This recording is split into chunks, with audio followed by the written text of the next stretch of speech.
राम राम हरे हरे कृष्ण कृष्ण कृष्ण हरे हरे हरे राम राम राम हरे कृष्ण कृष्ण हरे हरे हरे राम राम हरे कृष्ण कृष्ण हरे हरे हरे राम राम हरे कृष्ण कृष्ण हरे हरे हरे राम हरे कृष्ण कृष्ण हरे हरे हरे राम हरे कृष्ण कृष्ण हरे हरे हरे राम हरे कृष्ण कृष्ण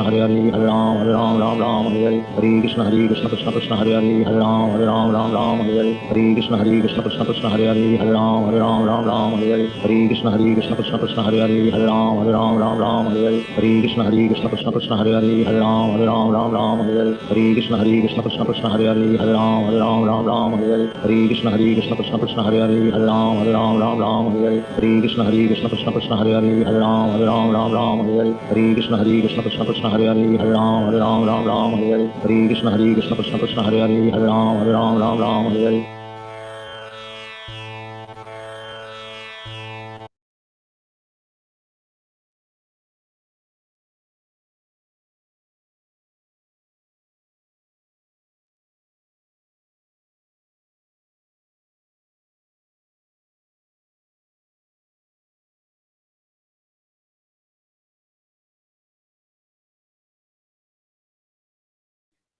हरे कृष्ण प्रभु जी।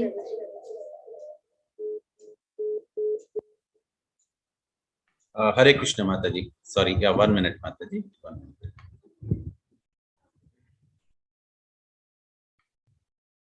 నా వాయిస్ వినిపిస్తుంది కదా మాతాజీ? వినిపిస్తుంది ప్రభుజీ. Okay okay.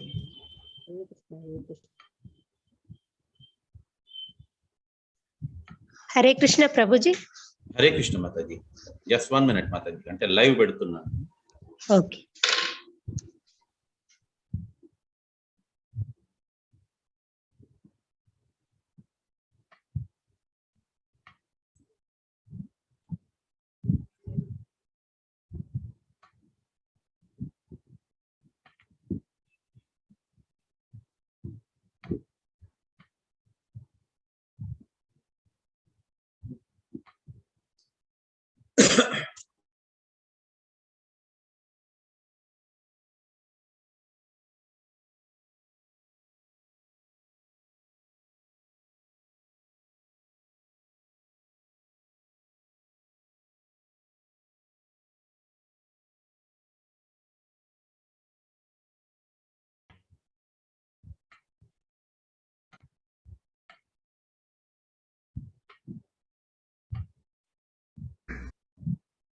అందరికీ హరే కృష్ణ.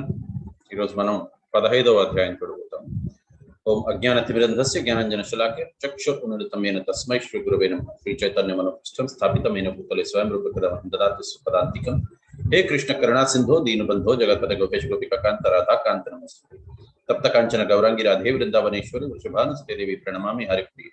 వాంఛాకల్పతరుభ్యశ్చ కృపా సింధుభ్య ఏవ చ పతితానాం పావనేభ్యో వైష్ణవేభ్యో నమో నమః.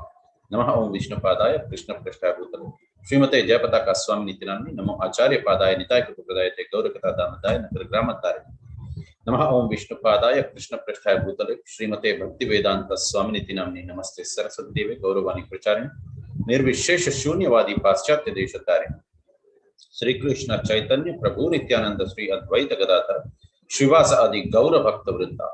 హరే కృష్ణ కృష్ణ కృష్ణ హరే హరే, హరే రామ రామ రామ హరే హరే. దయచేసి అందరు వైష్ణవులు నన్ను ఆశీర్వదించండి. సో దట్ సరైన వాక్యాలు సరైన సమయానికి సరైన ఉద్దేశంతో వచ్చేలాగా ఈరోజు నా గురువు గారైన జయపతాక్ మహారాజుల వారు మరియు శ్రీల ప్రభుపాదుల వారు నాకైతే ఎంత మేరన పలికిస్తారు, నేను ఎంత మేరన పలికేదానికి ప్రయత్నిస్తాను. ఓకే, ఇంకొకటి, ఒక డివోటీ ఎవరో లాస్ట్ టైం అడిగారు, ఓన్లీ వైష్ణవులకే ఎందుకు మీరు నమస్కారం పెడతారు అనేసని. వైష్ణవులు అని అంటే ఎవరైతే భగవద్గీత వినేదానికి వస్తారో వారందరూ కూడా విష్ణు దాసులే, వారందరూ కూడా వైష్ణవులే. కాబట్టి మీరు ఎవరెవరైతే వచ్చారో మీరందరూ కూడా వైష్ణవులే. కాబట్టి మీ అందరికీ నేను నమస్కారం పెడుతున్నాను, ఆశీర్వదించమని అర్థిస్తున్నాను. సో ఈరోజు మనం నేర్చుకోబోయేది, తెలుసుకోబోయేది పురుషోత్తమ యోగం. సో ఇక్కడ భగవంతుడు చెప్తున్నారు, శ్రీ భగవానువాచ ఊర్ధ్వమూలమదశాఖం అశ్వత్థం ప్రాహురవ్యయం ఛందాంశ్యశ్చ పర్ణాని యస్తం వేద స వేదవిత్. అంటే ఇక్కడ భగవంతుడు చెప్తున్నారు, ఊర్ధ్వమూలం అధశాఖం అంటే అది కూడా ఊర్ధ్వమూలం అంటే దాని రూట్స్ పైకి ఉంటాయి, ఇంకా దాని కొమ్మలంతా కూడా కిందనుంటాయి. అది ఎటువంటిది అని అంటే అశ్వత్థం ప్రాహురవ్యయం, అంటే ఒక అశ్వత్థ వృక్షము ఉన్నది. దానికి ఏంటి అని అంటే చందాంశీయశ పర్ణాన్ని యస్తం వేదస వేదవిత్. సో దాని ఆకులంతా కూడా వేదాలు, అది తెలుసుకున్న వారు వేదాలను తెలుసుకున్న వారే అని అంటున్నారు అనమాట. ఇక్కడ మనం ఒకవేళ చూసినట్లయితే ఈ దీన్ని వృక్షాన్ని, దానికి పైన బ్రహ్మ ఉన్నారు, కిందన దేవీ దేవతలందరూ కూడా ఉన్నారు, వినాయకుడు మొదలైన దేవీ దేవతలు, సూర్య భగవానుడు ఉన్నారు, అతని కిందన మనకి ఇంద్రుడు ఐరావతం మీద కూర్చొని ఉన్నారు. ఆ రకంగా కిందకు వచ్చామనంటే మనుషులు, జీవ జంతువులన్నీ కూడా ఉన్నాయి. కానీ ఆ జీవ జంతువులన్నిటికంటే కిందనున్నాయి, దానికంటే కొద్దిగా పైన చూసేమో అని అంటే మనుషులు హత్య చేస్తున్నవాడు ఒకరు మాంస భక్షణ చేస్తున్నవారు, ఇంకా కొంతమంది పరస్త్రీ సంభోగం చేస్తున్న వాళ్ళు ఆ రకంగా ఉన్నారు. ఏంటిదంతా కూడా అని అంటే, ఫస్ట్ ఆఫ్ ఆల్ ఇటువంటి చెట్టును మనం ఎక్కడైనా చూసామా? దేనికైతే మొదళ్ళు పైన ఉంటాయి, దాని ఆకులు కొమ్మలు అంతా కింద ఉంటాయి. నిజం చెప్పాలని అంటే ఇటువంటి వృక్షం ఎక్కడా లేదు, మనం ఎక్కడా చూడలేదు. కాకపోతే ఒక దగ్గర మాత్రం మనం చూడొచ్చు. అది ఎక్కడ అని అంటే స్టిల్ వాటర్, అంటే చెరువు అటువంటివి ఉన్నాయంటే, సరస్సు అటువంటిది.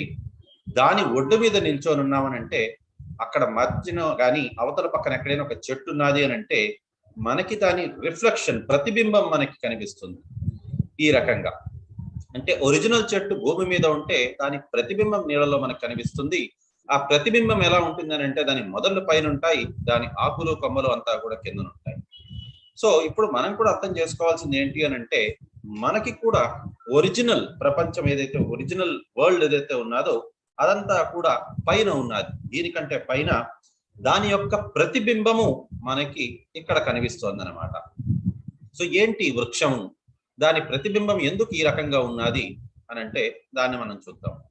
అదశ్చ ఊర్ధ్వం ప్రసుతస్తస్య శాఖా గుణ ప్రవృద్ధ విషయ ప్రవాల అదశ్చ మూలాని అనుసంతతాని కర్మానుబంధాని మనుష్యలోకే అని అంటే ఇక్కడ భగవంతుడు చెప్తున్నారు, the branches of this tree extend downward and upward nourished by the 3 modes of material nature.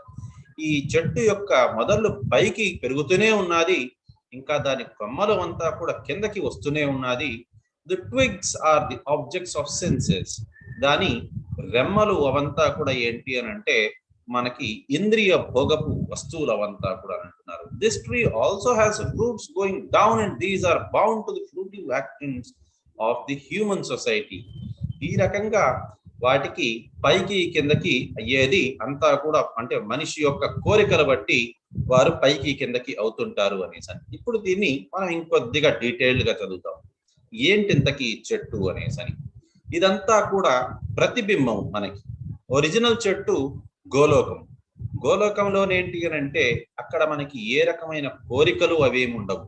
ఇది కోరికలు అనే ఈ సాగరం వల్ల మనకి ప్రతిబింబం, కోరికల సాగరంలోని మనకేంటి అని అంటే ఒరిజినల్ ఏది, రిఫ్లెక్షన్ ఏది మనకి తెలియదు. ఆ రిఫ్లెక్షన్, ఆ ప్రతిబింబంనే మనం ఈ కోరికల అనే సముద్రంలోని, ఈ చెరువులోని, మనం కోరికలని చెరువులోని మనం ఎప్పుడైతే మనం చూస్తామో అన్నీ కూడా మనకి దొరికినట్టుగానే కనిపిస్తుంది. ఇప్పుడు మీరందరూ కూడా ఈ కథ వినే ఉంటారు. ఒక సింహము ఒక ఊర్లో ఉంటుంది, ఆ అడవిలో ఉంటుంది.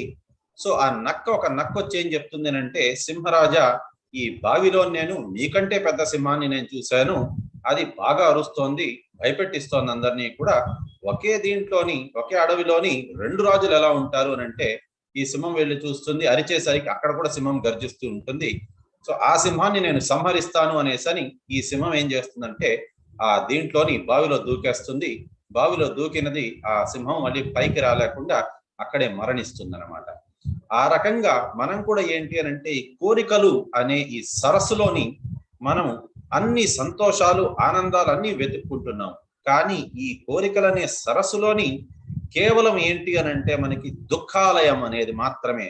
మనకి ఇది కేవలం దుఃఖాలయం మాత్రమే. మనకి ఆనందం అనే దాని తరకు ప్రతిబింబం మనకు కనిపిస్తూ ఉంటుంది అన్నమాట.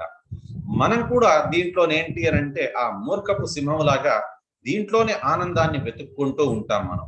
సో మరి వేదాలని ఆకులు అని ఎందుకు అని అన్నారు అని అంటే దానికి కూడా రీజన్ ఉన్నది. వేదాలు మనకి 96% మనకి కేవలం కర్మకాండ గురించి మాత్రమే ఉన్నది. అంటే మంచివారు ఎలాగవ్వాలి అనే దాని గురించే ఉన్నది.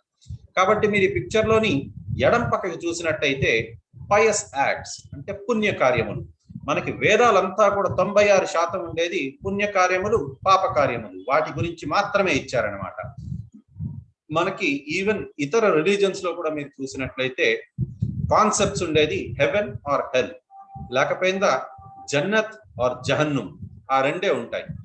మనకి కూడా వేదాల్లోన ఆ రెండే ఇచ్చారనమాట, పుణ్య కార్యములు, పాప కార్యములు.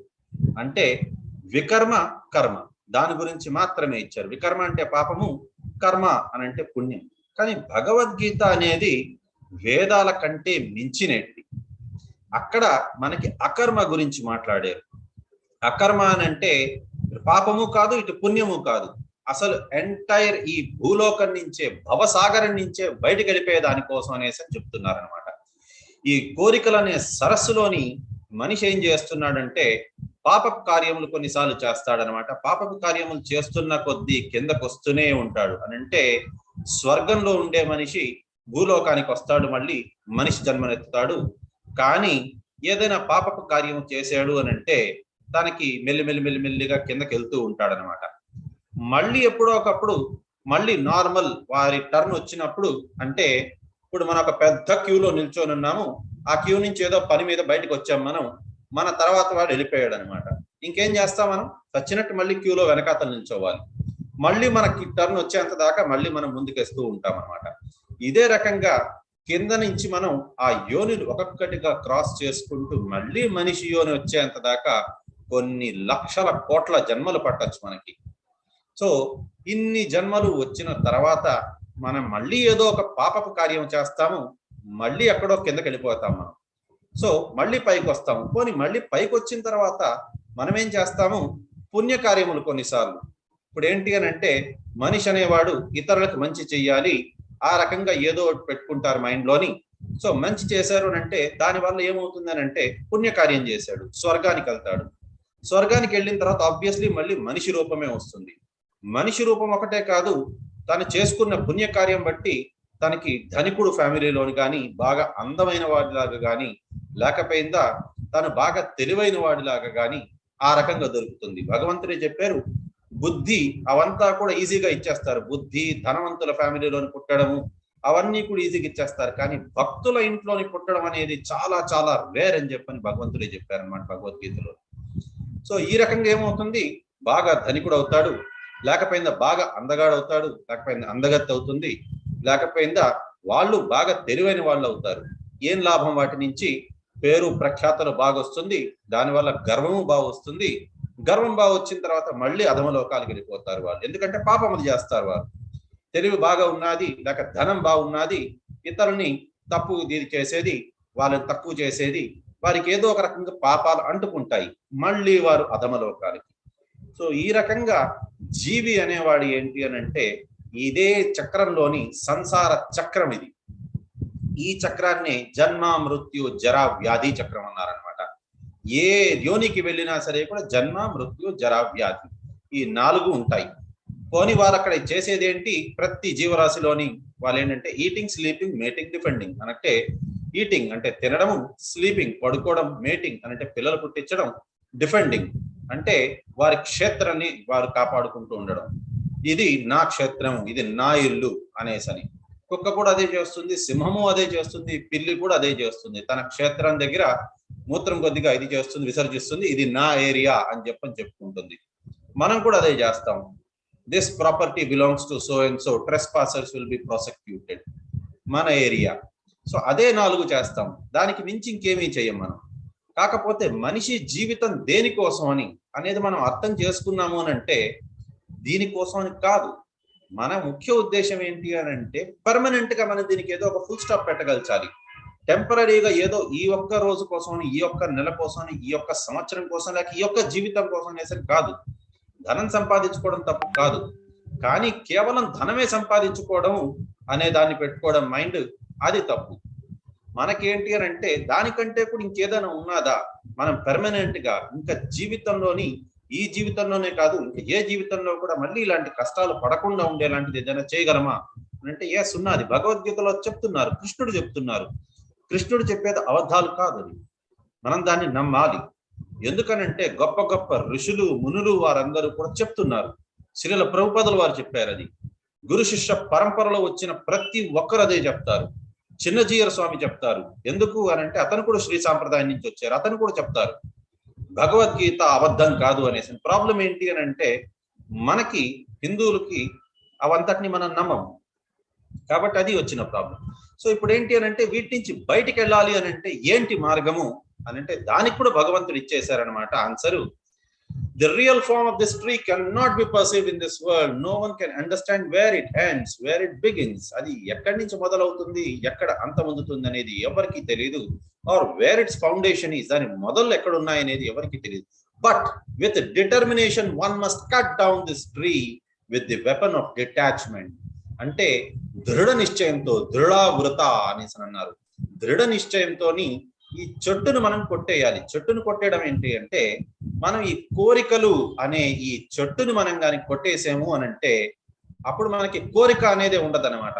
కానీ వైరాగ్యంతో అంటే కర్మని చేయడం, దాని ఫలితాన్ని భగవంతునికి విడిచిపెట్టేయడం, మనకి కోరిక అనేది ఉండదు. అప్పుడు మనకి ఫలితం మధ్యనే మనకి మెయిన్ గా కోరిక అనేది, మెయిన్ కోరిక దేనికైనా తీసుకోండి. కోరిక అనేది ఎక్కడి నుంచి వస్తుందని అంటే కర్మ తర్వాత ఫలితం. ఏం వస్తుంది, నాకు చదువుకున్నాను ఎగ్జామ్ కి, నేను అసలు ఫస్ట్ ర్యాంక్ వస్తుందా రాదా, ఐఐటిలో సీట్ వస్తుందా రాదా, నాకు జాబ్ వస్తుందా రాదా, వచ్చిందంటే నాకు ప్రమోషన్ వస్తుందా రాదా, లేకపోతే ఇంక్రిమెంట్ వస్తుందా రాదా, లేకపోతే నాకు కంపెనీ నేను పెట్టుకోగలనా పెట్టుకోలేనా, నాకు పెళ్ళి అవుతుందా అవ్వదా, అలాంటి కోరికలు అటువంటి వాటి మీదనే ఉండిపోతుంది. కోరికలను మనం పెట్టుకోకూడదు. కోరికలు పెట్టుకోకపోవడం అంటే అన్నిటికంటే మొదటి స్టెప్ అండ్ మేజర్ స్టెప్ ఏది అని అంటే కర్మ ఫలితాన్ని మనం అనుభవించే కోరిక మనం పెట్టుకోకూడదు. కర్మని చేయాలి, కర్మ ఫలితాన్ని భగవంతుని కోసం విడిచిపెట్టాలి. భగవంతుడు చూసుకుంటారు. భగవంతుడికి ఒకవేళ మనకి రావాలి అనేసి భగవంతుడు అనుకుంటే మనకి ఇస్తారు. లేదు నాకు ఇది టైం కాదు అన్నట్టు కనిపించిందంటే భగవంతుడికి ఇవ్వరు. నిజం చెప్పాలంటే మనకంటే ఎక్కువ భగవంతుడు మన గురించి ఆలోచిస్తారు. కాబట్టి అతను కరెక్ట్ గా చేస్తారు, ప్రాపర్ గా చేస్తారు అతను. కాబట్టి ఈ కోరిక అనే ఈ సముద్రాన్ని మనం దాని నుంచి, ఆ సముద్రం కూడా కాదు, ఆ సరస్సుని మనం దాన్ని విడిచిపెట్టేయాలి. ఆ చెట్టుని కొట్టేయాలన్నమాట. కొట్టేసామనంటే కోరికలు అనేది పెట్టుకోకుండా ఉంటే, వైరాగ్య భావంతో ఉన్నాము అని అంటే ఫలితాల మీద అప్పుడు మనకి ఏంటి అని అంటే నిజమైనది ఆ చెట్టు కనిపిస్తుంది అనమాట. So doing one must seek that place. ఇది చేసేది దేనికోసం చేయాలి మరి? డిటాచ్మెంట్ అంటే వైరాగ్యం అనేది పెట్టుకొని మనం దేనికోసం మనం చేయాలి మరి ఇదంతా అంటే one must seek that place from which having once gone one never returns.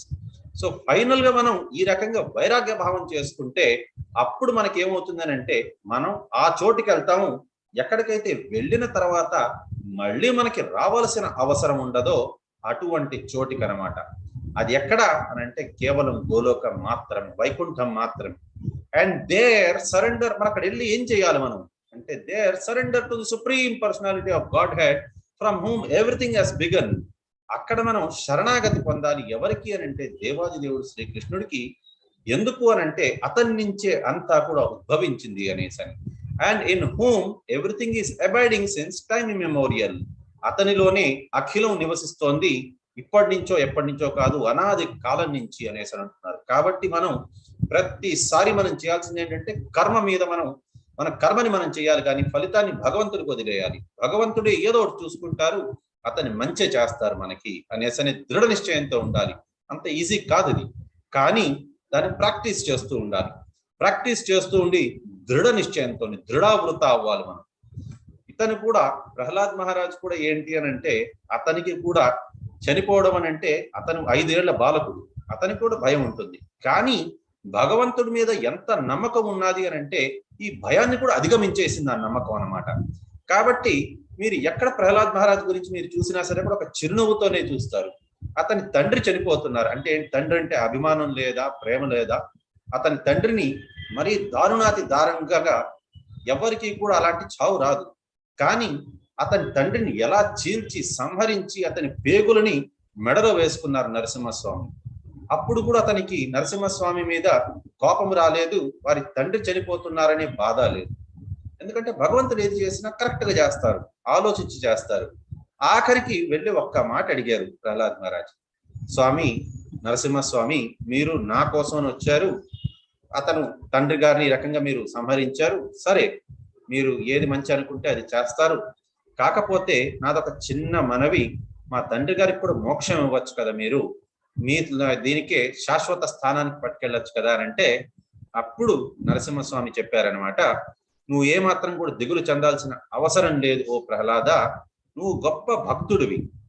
కాబట్టి ఎవరైతే గొప్ప భక్తులు ఉంటారో వారి తలకు 100 జనరేషన్స్, అంటే దాన్ని ఏమంటారు, 100 తరాల వాళ్ళని ముందు, 100 తరాల వాళ్ళని తర్వాత కూడా గోలోక ప్రాప్తి అయిపోతుంది వారికి. నువ్వు దానిలో భయపడాల్సిన అవసరం లేదు. ఇంకొకటి, ఇతను మీ తండ్రిగా ఈ లోకంలోని, కానీ వీరు ఎవరో కాదు, నా పరమ ఆప్తులు జయా విజయులు, వీళ్ళిద్దరూ కూడా నాకు వీరంటే చాలా చాలా ప్రేమ అనేసి అని చెప్పారు. మనకి 1 సైడ్ ఆఫ్ ద స్టోరీ మాత్రమే తెలుసు, ప్రహ్లాద్ మహారాజు వారి తండ్రిని ఈ రకంగా సంహరించారు అనేసి. కానీ భగవంతుడికి అన్నీ తెలుసు, భగవంతుడి తలకు ఆప్తులు వారిద్దరు కూడా. కాబట్టి వారిని అడిగారు జయ విజయాల్ని, మీరు నాతో పాటు ఇది అంటే మీకు భూలోకానికి వెళ్ళాలి, 7 జన్మలు మానవ జన్మలో పుడతారా, లేకపోతే 3 జన్మలు నాకు శత్రువుగా పుడతారా అని అంటే, గోవింద మిమ్మల్ని విడిచిపెట్టి మేము ఉండడమా, నా వల్ల కాదు, ఏదో తెలియక పాపం చేశాము. ఈ సనత్ కుమారులు వారు వచ్చినప్పుడు మేము ఏదో చిన్న పిల్లలు అని చెప్పని వారిని ఆపేసాము, వారు మాకు శాపం ఇచ్చారు, మీ నుంచి దూరంగా ఉండడం మా వల్ల కాదు, కావాలంటే మేము 3 జన్మలు మీ శత్రువులాగానైనా పుడతాం, కానీ మేము మిమ్మల్ని విడిచిపెట్టి 7 జన్మలు ఉండాలా, మా వల్ల కాదు అని చెప్పారనమాట. అటువంటి భక్తుల వారు, అటువంటి స్వామి, ఇంకా ఇది భక్తుల యొక్క ఇదనమాట వాళ్ళది రిలేషన్షిప్ వాళ్ళది. కాబట్టి భగవంతుడు ముందే చెప్పేశారు, నువ్వేమాత్రం భయపడాల్సిన అవసరం లేదు, వారు నా దగ్గర సురక్షితంగా ఉన్నారు, ఇది కేవలం దీనికి కావాల్సినది ఇది అనేసని, ఇది ఒక లీల నాది కాబట్టి నేను ఇది చేస్తున్నాను అనేసి అని చెప్పి ప్రహ్లాద్ మహారాజుని ఒళ్ళో కూర్చోబెట్టుకొని ఎక్స్ప్లెయిన్ చేశారనమాట. అంత గొప్ప భక్తి అతనిది. కాబట్టి మనం కూడా చేయాల్సింది ఏంటి అంటే, భగవంతుని మీద పరిపూర్ణమైన నమ్మకం పెట్టుకొని ఉండాలి. ఏది జరిగినా సరే కూడా, ప్రాబ్లమ్స్ రాదని కాదు, ప్రాబ్లమ్స్ వస్తాయి, ప్రతి ఒక్కరికి వస్తాయి, భక్తులకి కూడా వస్తాయి. కానీ భగవంతుడు భక్తులకు ఆ శక్తిని ఇస్తారన్నమాట తట్టుకునేదానికి. కాబట్టి ఇది తట్టుకోవడం అనేది తెలుసుకోగలచాలి. తట్టుకునేటప్పుడే వారు స్ట్రాంగ్ అవుతారు. మనం జిమ్కి వెళ్తాము, జిమ్ లో ఏం చేస్తాం, మనం ప్రతి ఒక్క దీనికి ఇప్పుడు బైసెప్స్ మజిల్ పెరగాలి అంటే డంబెల్స్ బైసెప్స్ తో మనం ఇది చేస్తాం. ఆ రోజు సాయంత్రం ఏమవుతుంది, బైసెప్స్ బాగా నొప్పి పెడుతుంది. కానీ ఏమవుతుంది అని అంటే, లోపల అక్కడ మజిల్ బిల్డప్ అవుతుంది, అక్కడ టఫ్ మజిల్ అవుతుంది, అక్కడ మజిల్ పెరుగుతుంది. యాబ్ ఎక్సర్సైజెస్ చేసామనంటే యాబ్స్ బాగా నొప్పి పెడతాయి. ఎందుకు నొప్పి పెడుతుంది, అక్కడ మజిల్ బిల్డప్ అవుతుంది. మనిషికి కష్టకాలం వస్తుంది అని అంటే భగవంతుడు అక్కడ టైట్ చేస్తున్నారు, ఆ మజిల్ ని టైట్ చేస్తున్నారు భగవంతుడు. అందుకోసమే కష్టాలు ఇస్తుంటారు. కష్టాలు ఇచ్చిన దాన్ని ఎలా తీసుకోవాలని అంటే, ఒక జిమ్ లో ఎక్సర్సైజ్ చేసినట్టుగా అనమాట. ఆ ఎక్సర్సైజ్ తర్వాత మనకేమవుతుందని అంటే, మన బాడీలో ఒక ట్రాన్స్ఫర్మేషన్ అనేది వస్తుంది, ఫ్యాట్స్ కరిగిపోతుంది, అన్వాంటెడ్ థింగ్స్ కరిగిపోతాయి, వాంటెడ్ థింగ్స్ అనేది బయటకు వస్తుంది అనమాట. భగవంతుడు కూడా మనకి కష్టకాలాన్ని ఇచ్చే దానికోసమనే ఇస్తారు. కాబట్టి మనం చేయాల్సింది ఏంటి, కోరికలు అనే దాన్ని తెంపేసి పక్కన పెట్టేయాలన్నమాట. కేవలం మన కర్మని మాత్రం మనం చేసుకుంటూ వెళ్ళాలి. సో ఇది భగవంతుడు ఇక్కడ చెప్పారు. నిర్మాణ మోహాజిత సంగ దోష అధ్యాత్మ నిత్యా వినివృత్త కామ ద్వంద్వై విముక్తై సుఖ దుఃఖ సంజ్ఞై గచ్చంత మూఢా పదమవ్యయంత. అంటే those who are free from false prestige. So ఎవరైతే నిర్మాణ మోహ అంటే నిర్మించుకున్న మోహము, యాక్చువల్ గా ఒరిజినల్ గా లేదు, నిర్మించుకున్న మోహము ఫాల్స్ ప్రెస్టీజ్ అనమాట. ఇంకా జిత సంఘ దోష, ఇల్యూషన్, ఫాల్స్ అసోసియేషన్ అనమాట. సో మాయలో నుండి వారికి ఏంటంటే చెడు సాంగత్యంలో నుండేవారు, హూ అండర్స్టాండ్ ది ఇటర్నల్. ఎవరైతే ఈ రకంగా వాటన్నిటి నుంచి దూరం అయిపోయి ఉంటారో, ఎవరైతే ఫాల్స్ ప్రెస్టీజ్ నుంచి కానీ, లేక ఇల్యూషన్ అంటే మాయ నుంచి కానీ, చెడు సాంగత్యం నుంచి దూరం అయిపోయేవారు. So better be alone than in a bad company అని అన్నారు. ఇదే అక్కడ చెప్తున్నది అనమాట. దీని నుంచే తీసుకున్నారు అంతా కూడా కొటేషన్స్.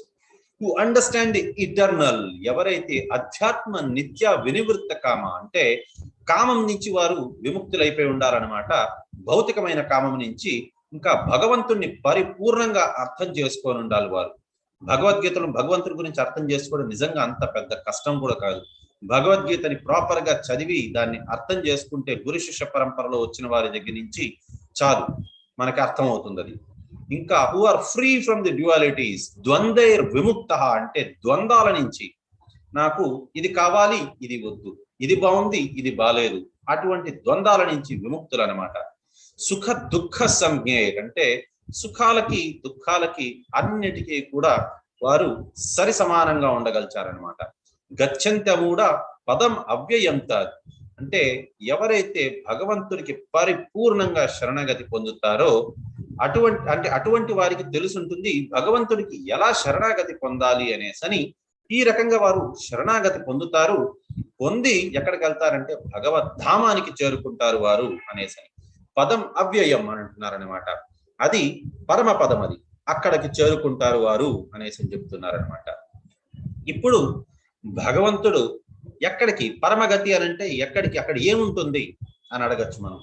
సో మనకి ఏంటి అని అంటే దాని గురించి కూడా మరి చెప్పాలి. దాని గురించి తెలియకపోతే మనం అక్కడికి వెళ్ళి ఏం చేస్తాము, ఏముంటుంది అనేసి అనుకోవచ్చు మనం. కాబట్టి భగవంతుడు అక్కడ దాని గురించి క్యాన్వసింగ్ చేస్తున్నారు, మనకు చెప్తున్నారనమాట అక్కడ ఏమున్నది అనేసని. నా తద్భాషయతే సూర్యో న శశాంకో న పావక యద్గత్వా న నివర్తంతే తద్ధామ పరమం మమ అనేసని. అక్కడ ఏంటి అని అంటే నా తద్భాషయతే సూర్యో, అక్కడ సూర్యుడి వల్ల మనకి కాంతి అనేది రాదు. నా శశాంకో నా పావక, అక్కడ ఏంటి అని అంటే చంద్రుడు గాని లేకపోయిందా ఇతర ఎలక్ట్రికల్ సాధనాల వల్ల గాని మనకి ఇది అక్కడ వెలుతురు అనేది రాదు. అక్కడ మనం ఏంటి అంటే స్వయం ప్రకాశితంగా ఉంటాం అన్నమాట ప్రతి ఒక్కరు కూడా అని చెప్తున్నారు ఇక్కడ భగవంతుడు. యద్గత్వ న నివర్తంతే, అక్కడికి వెళ్ళిన తర్వాత మళ్ళీ రావాల్సిన అవసరమే లేదు.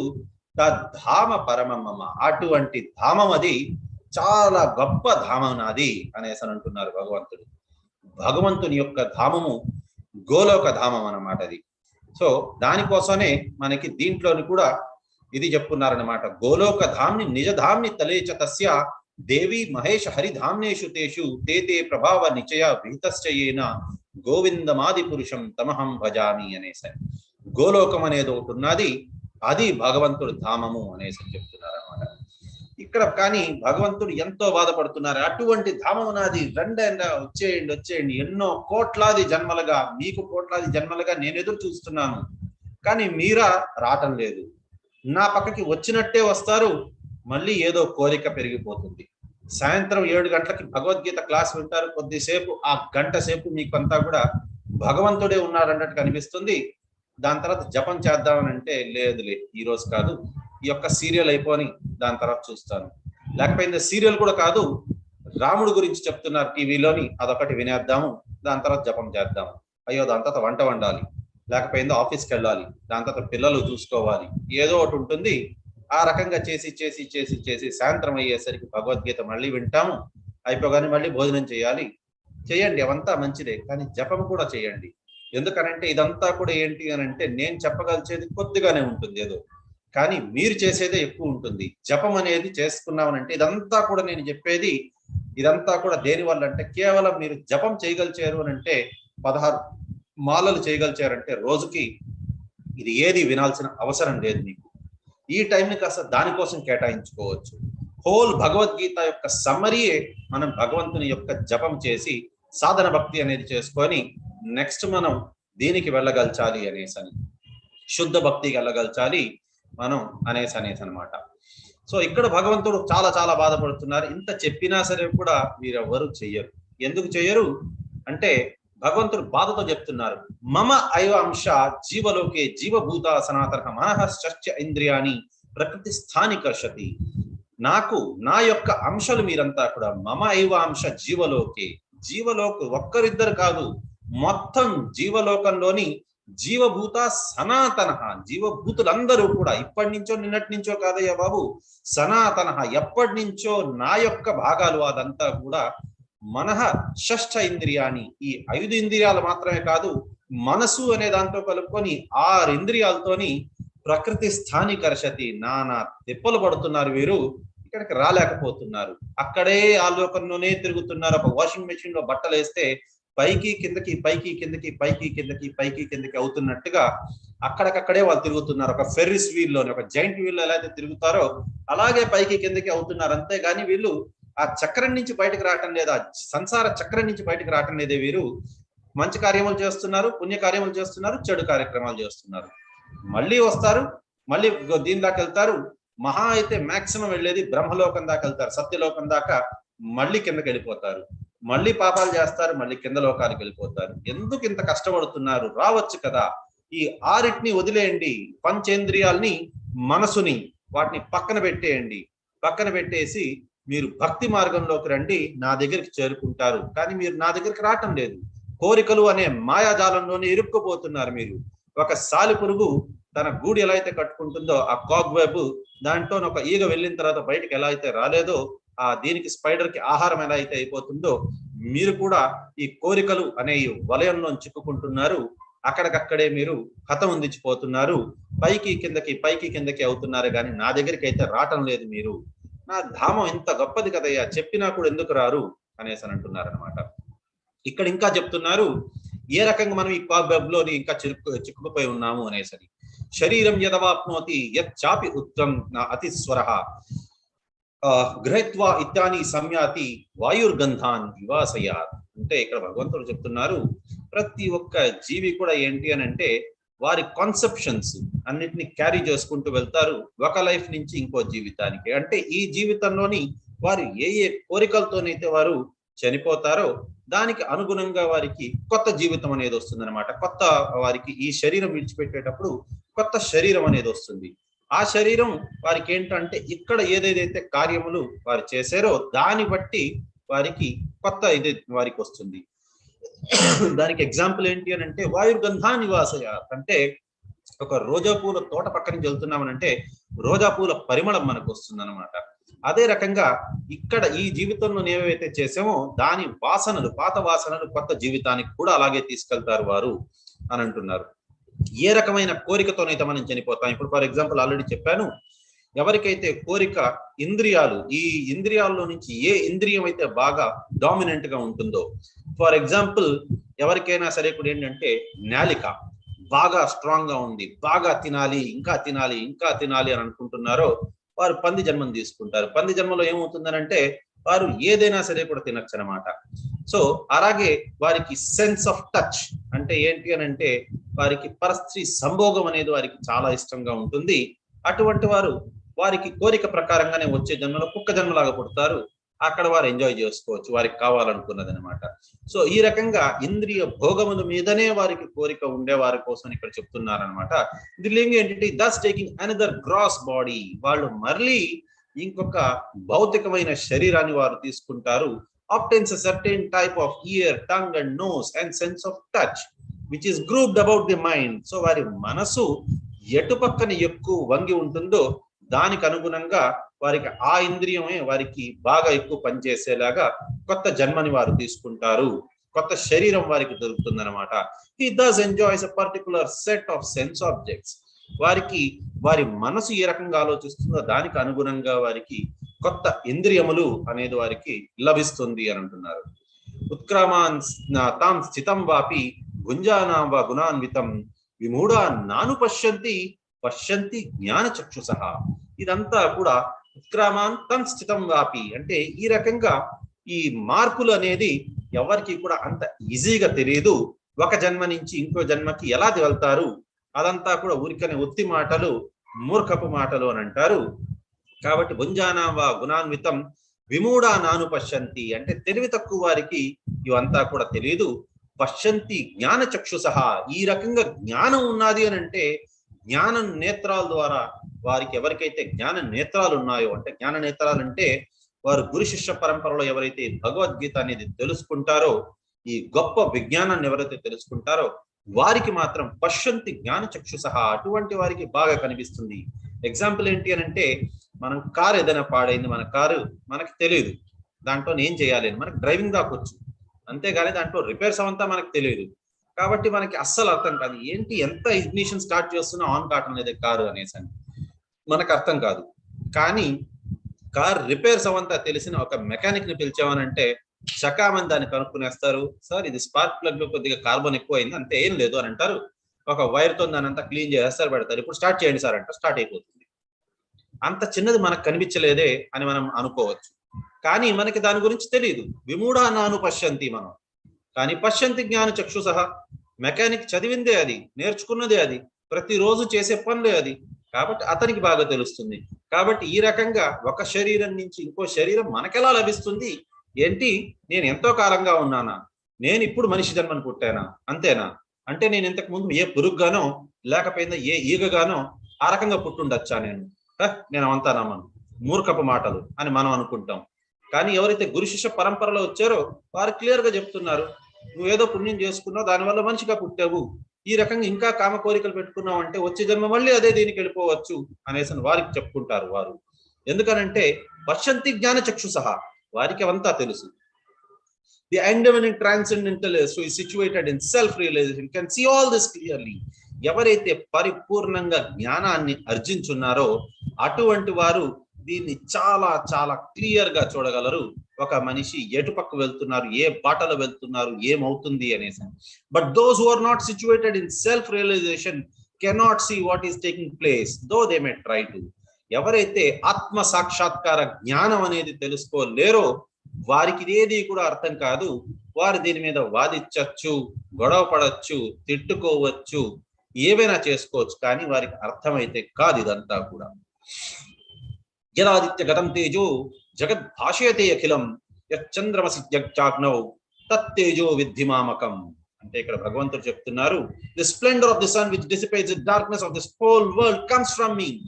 సూర్యుడు యద్ ఆదిత్య గతం తేజో, ఎవరికైతే ఆ తేజస్సు, సూర్యుడికి ఆదిత్యుడికి ఆ తేజం ఏదైతే వస్తుందో, దేని వల్ల అయితే అంధకారాన్ని పటాపంచలు చేస్తారో ఆ శక్తి సూర్యుడికి వస్తున్నది ఎక్కడి నుంచి అంటే నా నుంచి వస్తుంది అనేసి అని భగవంతుడు చెప్తున్నారు.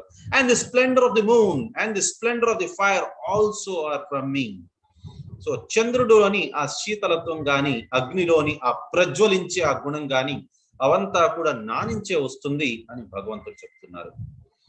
గమావిశ్య చ భూతాని ధారాయామి అహం ఓజస పుష్ణామి చ ఉసద్ధి సర్వః సోమో భూత్వా రసాత్మకః. అంటే భగవంతుడు ఇక్కడ చెప్తున్నారు, ప్రతి ఒక్క దీంట్లోని అంటే ప్లానెట్స్ లోకి వెళ్ళి భగవంతుడే అదన్నిటినీ కూడా ఒక ఆర్బిట్ లోని, ఒక దారిలోని, నిశ్చితమైన దారిలోని అవంతా కూడా తిరిగేలాగా చేస్తున్నారు అనేసి. అంతేకాదు చంద్రుణ్ణి కూడా ఇప్పుడు మామూలుగా కూడా వెజిటేబుల్స్ అంటే మనకి కూరగాయలకి కానీ లేకపోతే ఔషధి గుణాలు రావాలి అని అంటే ఔషధాలకి కానీ చంద్రుడి నుంచి ఆ శక్తి, ఆ చంద్ర బింబం పడితేనే వాటికి ఆ శక్తి అనేది వస్తుంది అని అంటారు. సో అదంతా కూడా ఎక్కడి నుంచి వస్తుంది అని అంటే అదంతా కూడా భగవంతుడి నుంచే వస్తోంది అనేసి భగవంతుడే సాక్షాత్ చెప్తున్నారు అనమాట. అహం వైశ్వ నరో భూత్వా ప్రాణినాం దేహమాశ్రిత ప్రాణాపాన సమాయుక్త పచామ్యన్నం చతుర్విధం. భగవంతుడు చెప్తున్నారు, అంతేకాదు మీ కడుపులో ఉండే జఠరాగ్నిని కూడా నేనే, మీరు తినే ప్రతి ఒక్క తిండి పదార్థాన్ని అన్నిటినీ కూడా నేనే అక్కడుండి వాటిని ఆహారాన్నంతా కూడా నేను అరిగేలాగా చేస్తాను. నేనే మీలో నుండే ఆ ప్రాణ వాయువుని కూడా, లోపలికి వెళ్ళే వాయువు ఇంకా బయటికి వదిలిన మనం ఉండే వాయువు అంతా కూడా భగవంతుడే. మనం ఊపిరిగా పీల్చుకుంటున్నది, ఊపిరి విడిచిపెడుతున్న ఊపిరి కూడా భగవంతుడే. అన్ని రకాలుగా కూడా భగవంతుడే, ఎక్కడ చూసినా కూడా భగవంతుడే అనేసి చెప్తున్నారు. ఈ విషయంలోని మనకు ఒక అద్భుతమైన ఇది స్టోరీ కూడా ఒకటి ఉన్నది అనమాట. సో ఎప్పుడైతే ఈ మహాభారత యుద్ధం జరుగుతుందో అప్పుడు భీముడు తలకు కొడుకు ఘటోత్కచుడు కొడుకు బర్బరీకుడు. సో బర్బరీకుడు అతనికి యుద్ధంలోని పార్టిసిపేట్ చేయాలని ఉంటుంది, కానీ అతనికి ఏంటి అని అంటే ఒక గుణం ఉన్నది, అతని దగ్గర 2 బాణాలు ఉన్నాయి. సో మొదటి బాణం సంకల్ప బాణం, రెండో బాణం ఛేదించే బాణం. సో సంకల్పం చేసుకొని దీన్ని అంతా కూడా ఛేదించాలి అనేసని ఫస్ట్ సంకల్ప బాణం వేశారంటే సంకల్ప బాణం అన్నింటినీ సంకల్పంతోని అది మార్క్ చేసి వస్తుంది అనమాట. రెండో బాణం ఛేదించే బాణం, ఆ రెండో బాణం వేస్తే దేన్నైతే మార్క్ చేశారో అన్నిటినీ అది సంహారం చేసుకుంటూ వెళ్తుంది. సో మనం దాన్ని కట్ షార్ట్ చేసే స్టోరీని, సో ఫైనల్లీ ఏమవుతుందని అంటే అతన్ని చంపేయాలి, సంహరించాలి అనేసి డిసైడ్ అయిపోతుంది. కృష్ణుడు చెప్తారు, నీ మెడని కోసి నాకు ఇచ్చేయి అని అంటారు. సరే అతను మెడని కోసి ఇచ్చేస్తానంటారు బర్బరీకుడు, కానీ అతను ఒక చిన్న రిక్వెస్ట్ పెడతారు. ఏంటి అని అంటే, నాకు ఈ మహాభారత యుద్ధం చూడాలని ఉంది, కాబట్టి నా తలనైతే ఇప్పుడే కోసి ఇచ్చేస్తాను, కానీ నా శిరస్సుని కేవలం మహాభారత యుద్ధం అయ్యేంత దాకా నేను దాన్ని వీక్షించాలనుకుంటున్నాను అని అంటే సరే అనేసి అని అంటారు కృష్ణుడు. అతను తనని కోసి చేస్తారు బర్బరీకుడు. అది ఒక కొండ మీద పెట్టేస్తారు కృష్ణుడు. ఆ కొండ మించి నువ్వు యుద్ధం అంతా కూడా ఏం జరుగుతోందంతా కూడా చూడొచ్చు అని. సో అక్కడ పెట్టిన తర్వాత అంతా మహాభారత యుద్ధం అయిపోతుంది. గాంధారీదేవి కృష్ణుణ్ణి చెప్తారనమాట, నీ వల్లనే అంతా కూడా నా పిల్లలందరూ 100 పిల్లలు సంహరించబడ్డారు, కృష్ణ నీకు ఇది తగునా అనేసనంటే, సరే తల్లి మీరు ఒకసారి ఆ యుద్ధ భూమికి రండి, వచ్చినప్పుడు దానన్నిటికీ కూడా ఒక అతను సాక్షిగా ఉన్నారు, ఆ సాక్షినే మనం అడుగుదాము అని అంటారనమాట. సరే అనేసని పిలిచి అక్కడ అతన్ని అడుగుతారు బర్బరీకుడిని. యుద్ధం అంతా చూసావు కదా, అప్పటి కాలంలో ఎవరు అబద్ధాలు చెప్పేవారు కాదనమాట, అంతా నిజాలే చెప్పేవారు. సో బర్బరీకుడిని అడుగుతారు, నువ్వు చెప్పు ఏంటి ఇంతకి ఏం చూసావు యుద్ధంలోని? ఈవిడంటున్నారు, వీరు 100 మంది కొడుకుల్ని నేను చెప్పిన దానివల్ల భీముడు సంహరించాడంట, అదే ఇంకా గురువులందరినీ కూడా అర్జునుడు సంహరించారంట, ఈ రకంగా చెప్తున్నారంటే కొద్దిసేపు కన్ఫ్యూజ్ గా చూస్తారు ఇతను బర్బరీకుడు. దాని తర్వాత అంటారు ఇతను, మీరు ఏ ద్రోణాచార్య వారి గురించి చెప్తున్నారు, ఏ అర్జునుడు గురించి చెప్తున్నారు, ఏ భీష్మ పితామహ గురించి చెప్తున్నారు, మరి మీరు ఏ దుర్యోధనుడు గురించి చెప్తున్నారు, ఏ దుశ్శాసనుడు గురించి చెప్తున్నారు, ఏ భీముడు గురించి చెప్తున్నారు, నాకు ఎవ్వరూ కనిపించలేదు. నేను చూసిందంతా ఒకటే, యుద్ధ భూమిలోని 4 దిశాల అంతా కూడా కేవలం కృష్ణుడు మాత్రమే ఉన్నారు. కృష్ణుడే చక్రం రథ చక్రం ఇరుక్కుపోయిందని చెప్పని కృష్ణుడు దిగి ఆ రథ చక్రాన్ని బయటకు తీస్తున్నారు.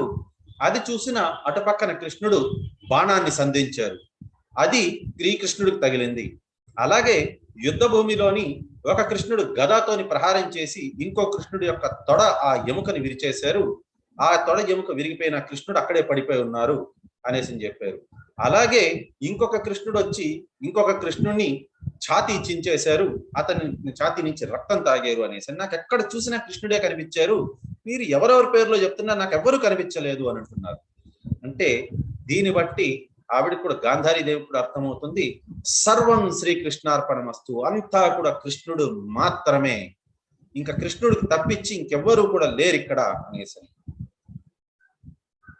సర్వస్య చాహం హృది సన్నివిష్టో మత్తా స్మృతిర్జ్ఞానమపోహనం చ వేదైశ్చ సర్వైరహమేవ వేద్యో వేదాంత కృద్వేద విదేక చాహం. అంటే సర్వస్య చాహం అంటే సర్వం అందరి గుండెల్లోని హృది సన్నివిష్టో అంటే హృదయంలోని నేనే కూర్చోనున్నాను. మత్త స్మృతిర్ జ్ఞానం అపోహనం చ వారికి అందరికీ కూడా స్మృతి ఏదైనా గుర్తుకు రావడం గాని, జ్ఞానం తెలివితేటలు గాని, అపోహనం అంటే మర్చిపోయే శక్తి గాని అన్నీ కూడా నా నుంచే వస్తుంది అని అంటున్నారు. వేదేశ్చ సర్వైర్ అహం ఏవ వేద్యో, వేదాలన్నీ కూడా చదువుకునేది ఎందుకోసం అని అంటే నన్ను తెలుసుకునేదానికే. వేదాంతకృత్ వేద విదేవచాహం, సో వేదాలన్నిటినీ కూడా రాసినది కూడా నేనే, అన్ని తెలిసిన వాడిని, వేదాల గురించి అంతా తెలిసిన వాడిని కూడా నేనే అనేసరి. సో ఇప్పుడు మీరు చాలా మంది గొప్ప గొప్ప scientists, for instance Charles Darwin ఇది Mendeleev, so Dmitri Mendeleev, periodic table అంతా కూడా ఎలిమెంట్స్ అంతా కూడా కనుక్కునింది దిమిత్రి మెండలివ్. ఆయన కూడా ఆయనకి కలలో వచ్చింది అది. సో అంతేకాదు, సో కెకులే అతను బెంజిన్ రింగ్ ఒకటి కనుక్కున్నారు. అతనికి ఎక్కడి నుంచి వచ్చింది, అతనికి కూడా కలలోనే వచ్చింది. ఒక కోతి ఇంకో కోతిని పట్టుకొని ఉన్నది, ఒక పాము ఇంకో పాముని పట్టుకొని ఉన్నదో, ఒక బెంజిన్ ఆ హెక్సాగోనల్ స్ట్రక్చర్ వచ్చింది ఆయనకి కల్లోని. నిద్ర లేసి ఆయన వేసి చూస్తే పర్ఫెక్ట్ గా వచ్చింది. ఇన్ఫాక్ట్ శకుంతలాదేవి, ఆవిడకి ఫార్మల్ గా ఆవిడ ఎక్కడ కూడా స్కూల్ చదవలేదు, కానీ ఆవిడకి మ్యాథ్స్ అంతా కూడా ఎటువంటి క్వశ్చన్ అయినా అడగండి ధారాళంగా ఆవిడ చెప్పేయగలరు అనమాట. క్యాల్కులేషన్ తో కదా ఆవిడకి మైండ్ లో అలాగే వస్తాయి అంతే, అంత గొప్ప మ్యాథమెటిషియన్. శ్రీనివాస రామానుజన్ ఆయన ఏం చెప్పారు అని అంటే, నాకు ఏదైనా సరే కూడా మ్యాథ్స్ అనేది finally if it can't connect me to God, నా దృష్టిలో అది మ్యాథ్సే కాదు అని చెప్పారు అనమాట. కాబట్టి ఇండియన్స్ ఎందుకు ఇంత గొప్ప దీంట్లో ఉన్నారు అని అంటే కేవలం ఇట్ ఈస్ బికాస్ భగవంతుడు ఇస్తున్నారు మనకి. అంతెందుకు, ఇప్పుడు ఇంకొక అబ్బాయి కూడా ఈ మధ్యనే వచ్చాడు, చిన్న పిల్లాడు, కౌటిల్య పండిట్. గూగుల్లో కొట్టి చూడండి, కౌటిల్య పండిట్ అని ఒక చిన్న అబ్బాయి. ఆ అబ్బాయి దీంట్లోనే అడిగారు అనమాట, ఏది అడిగినా సరే కూడా, కంట్రీ పేర్లు అడిగినా, ఏది అడిగినా సరే ఇప్పుడు జనరల్ నాలెడ్జ్ సంబంధించిన అన్ని టకటక ఆన్సర్ చెప్పేస్తాడు. ఆ అబ్బాయిని అడిగారు, నీకు ఎలా తెలిసింది ఆన్సర్స్ కౌటిల్య పండిట్ అని అంటే, ఆ ఆ అబ్బాయి చెప్పాడు, నా మీద దేవీ దేవతల తలకు ఆశీర్వాదం ఉన్నది, కాకపోతే వాటన్నిటికంటే ఇంపార్టెంట్ దేవాది దేవుడైన కృష్ణుడి తలకు ఆశీర్వాదం నా మీద ఉన్నది అనేసని. అది వీడియో కూడా కావాలంటే మీరు గూగుల్ కొట్టారంటే మీకు తెలుస్తుంది. సో భగవంతుడు ఇక్కడ చెప్తున్నారు అన్ని నా నుంచే వస్తున్నాయి అనేసని. సో ఇక్కడ భగవంతుడు చెప్తున్నారు finally there are 2 classes of beings, the infallible and the fallible. అంటే 2 రకాల మనుషులు ఉంటారు, 2 రకాల జీవులు ఉంటారు. ఒకరు వేరు అక్షరులు, ఇంకొకరు క్షరులు అనేసని. In the material world every living entity is fallible. So భౌతికమైన ప్రపంచంలోని ప్రతి ఒక్కరు క్షరులు. కానీ ఎప్పుడైతే వారు తెలుసుకుంటారో వారు ఆత్మస్వరూపులు, దేవాది దేవుడు శ్రీకృష్ణుడు, మనం భగవంతుడికి నిత్య దాసులం అనేసని. ఈ ట్రిపుల్ లాకింగ్ సిస్టమ్ భగవద్గీత అది ఎవరైతే అర్థం చేసుకుంటారో వారు, ఇంతకు ముందే మనం చూసాము అక్షర బ్రహ్మయోగం అనేసని. సో ఆ రకంగా వారు అక్షరులు అయిపోతారు. కాబట్టి అక్షరులైన వారు ఇంకా ఈ లోకంలో ఎందుకు ఉంటారు? దేవుని లోకంలోకి చేరుకుంటారు, కృష్ణుడి లోకానికి చేరుకుంటారు. వారిని అక్షరులు అని అంటున్నారు అనమాట. సో కాకపోతే ఇక్కడ భగవంతుడు చెప్తున్నారు besides these 2 there is a greatest living personality. ఈ 2 రకాల జీవులు కాకుండా ఇంకొకరు కూడా ఉన్నారు. వారు అచ్యుత, ఎప్పటికీ కూడా కిందకి పడిపోలేరు వారు. అటువంటి వారే ఎవరు అని అంటే ది లార్డ్ హిమ్సెల్ఫ్, అంటే నేనేనయ్యా అనేసి భగవంతుడు చెప్తున్నారు, కృష్ణుడే. అందుకోసమే భగవంతుడిని అచ్యుత అని అంటారు. చ్యుత అని అంటే ఎవరైతే కిందన పడిపోగలరో, అచ్యుత అని అంటే ఎప్పటికీ కిందకి పడిపోలేరు అనేసని. సో అతను ఈ లోకాన్నంతా కూడా భరణ పోషణ అంతా కూడా అతనే చూస్తారు అనేసని భగవంతుడు ఇక్కడ చెప్తున్నారు. యస్మాక్షర అతీతోహం అక్షరాద్ అపిచోత్తమ అతోస్మి లోకే వేదే చ ప్రతీత పురుషోత్తమ. ఇక్కడ భగవంతుడు చెప్తున్నారు ఎందుకనంటే నేను ఈ క్షరులకి అక్షరులకి వారందరికంటే కూడా నేను అతీతుణ్ణి, కాబట్టి నన్ను అచ్యుత అని అంటారు, నన్ను దేవాది దేవుడు అని అంటారు, supreme personality of God head అంటారు. ఎక్కడ అంటే కేవలం ఈ లోకంలో, భౌతిక లోకంలోనే కాదు, ఆధ్యాత్మిక లోకంలోనే కాదు, అన్ని జగాన. కాబట్టి అర్థం చేసుకో ఓ అర్జున, నేనే దేవాది దేవుణ్ణి అనేసని భగవంతుడు అన్నిటికంటే పెద్ద సీక్రెట్ ని ఇప్పుడు అర్జునుడికి చెప్పారనమాట. ఇది మిగతా దేవీ దేవతలు, శివ బ్రహ్మ అందరూ మొదలుకొని మిగతా దేవీ దేవతల అందరికీ కూడా తెలిసిన సత్యం ఇది, కృష్ణుడే దేవాది దేవుడు అనేసని. సో ప్రతి ఒక్క దేవీ దేవతలు కృష్ణుడినే కొలుస్తూ ఉంటారు అనేసని.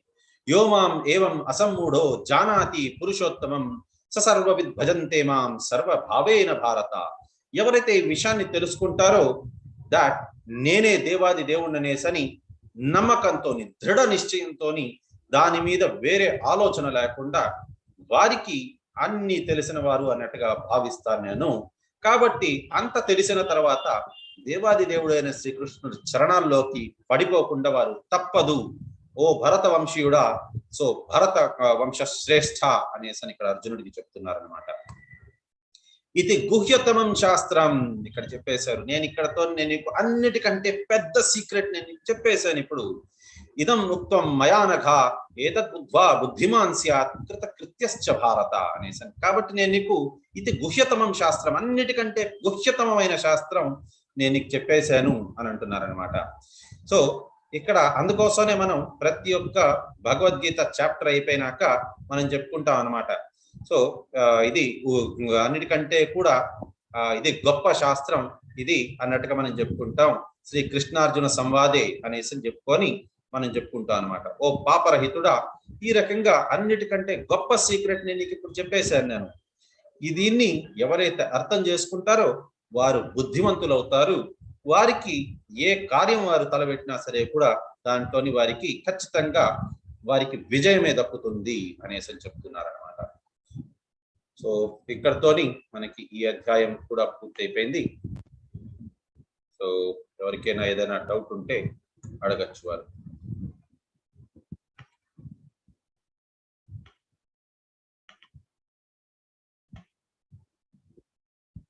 సో వాంఛాకల్పతరుభ్యశ్చ కృపాసింధుభ్యో ఏవ చ పతితానాం పావనేభ్యో వైష్ణవేభ్యో నమో నమః. అనంతకోటి వైష్ణవ వృంద की जय हो. नमाचार्य